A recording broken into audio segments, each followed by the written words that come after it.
కాలికి గాయమై కృళ్ళిపోయి నడవలేక సాయం కోసం వేచి చూస్తున్న ఈ తాతగారిని చూశారు కదా.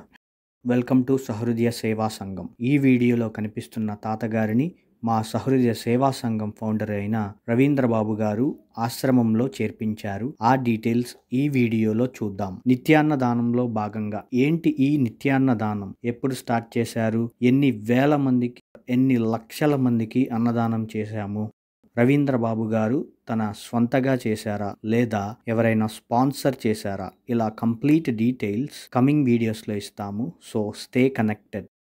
ఇలా నిత్యాన్నదానంలో భాగంగా రవీంద్రబాబు గారు గత కొన్ని రోజులుగా ఈ వృద్ధుని గమనించి అతని పరిస్థితి చూసి చలించిపోయి అతనికి ఎవరూ లేరని తెలుసుకొని పోలీసు వారి పర్మిషన్తో మరియు మిత్రులైన శేఖర్ అండ్ రవి గార్ల సహకారంతో నిర్మల్ హృదయ్ గుంటూరు ఆశ్రమంలో చేర్పించడం జరిగింది. ఇలా ఫిబ్రవరి 23, 2025 వరకు 266 మందిని వివిధ ఆశ్రమాలలో చేర్పించడం జరిగింది.